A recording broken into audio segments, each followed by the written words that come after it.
hay un importantísimo avance en el marco jurídico a favor de las lenguas indígenas, lo que nunca lo tuvimos.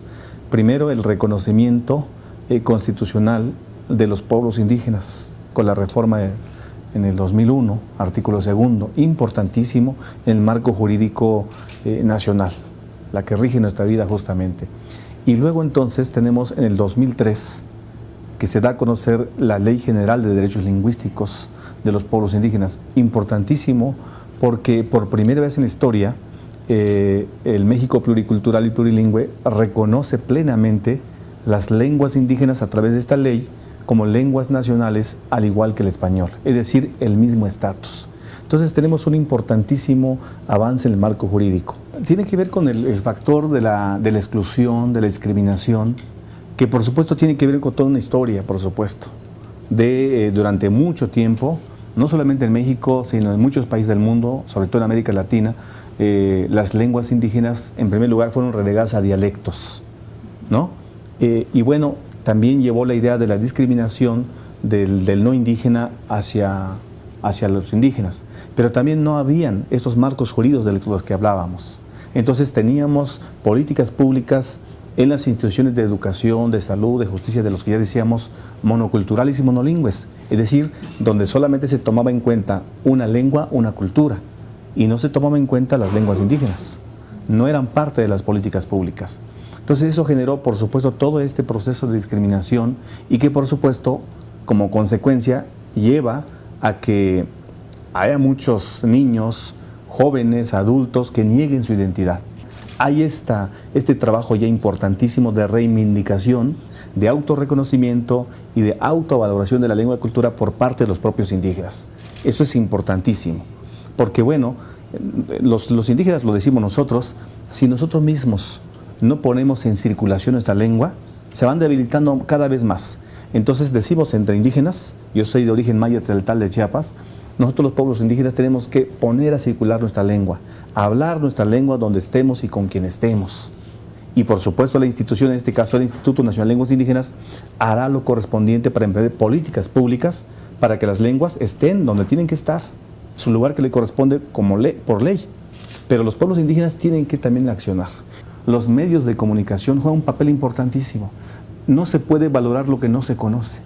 Si la sociedad mexicana no conoce a los pueblos indígenas, si no escucha los sonidos particulares de enunciación de una lengua, entonces siempre vamos a estar en la idea de, oye, escuché algo exótico. Pero si los empezamos a familiarizar, que salga en la televisión, en la radio, en la prensa, nos vamos a familiarizar y vamos a valorar esta rica diversidad cultural y lingüística de nuestro país. Estamos elaborando normas de escritura, porque una cosa es saber hablar la lengua y otra vez saberla enseñar y saberla escribir.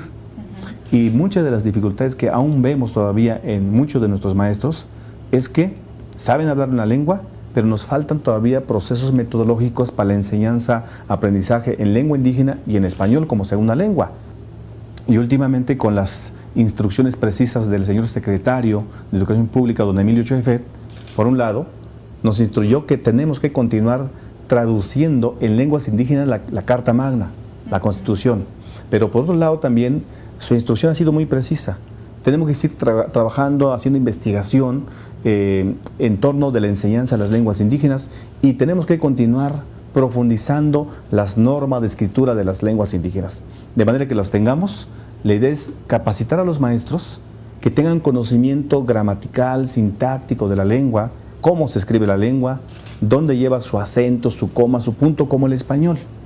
Entonces, estamos en ese trayecto. Tenemos por un lado el trabajo a nivel social, es decir, lo que nosotros llamamos como política lingüística, promover el prestigio social de la lengua, el prestigio social en los diferentes medios de comunicación para la población indígena y para la población no indígena, para todos los mexicanos.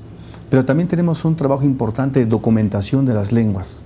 Estamos documentando las lenguas justamente para que las analicemos, las que están en riesgo de desaparición, las que tienen muchos hablantes, pero todas necesitan ser documentadas. Y tenemos un trabajo importantísimo que sirve mucho para tomar decisiones de política pública, que es lo que le llamamos nosotros la cédula de identificación lingüística. ¿Qué es lo que hace la cédula? Es trabajar, por ejemplo, el piloteo que ya hicimos con la Secretaría de Educación del Estado de México, es implementarlo en las escuelas para identificar cuántos estudiantes de origen indígena y hablantes de lengua indígena están en la educación. De hecho, el hecho de saber cuántos hablantes de lengua indígena y estudiantes hay nos permite, por supuesto, repensar la formación de los profesores, el currículum, los materiales didácticos. Entonces, este censo, que lo piloteamos en el Estado de México, la idea es aplicarlo en todo el país. Ahorita, por ejemplo, en INALI tenemos muchas invitaciones en diferentes estados, en diferentes municipios, en diferentes comunidades, que los propios hablantes, que las propias autoridades municipales, que los propios actores están organizando para celebrar el Día Internacional de la Lengua Materna. Y eso me parece que es importante, que ya no solamente lo celebra el INALI, sino lo están haciendo los propios pueblos, las instituciones municipales, gubernamentales. Lo estamos haciendo en una perspectiva de reflexión, no solamente de fiesta, sino vamos a reflexionar. Es importante que todos, pueblos indígenas, todos los mexicanos, gobierno y sociedad, caminemos juntos, como lo ha dicho el señor Presidente de la República, para hacer de este México cada vez un país más plural, más democrático, más incluyente.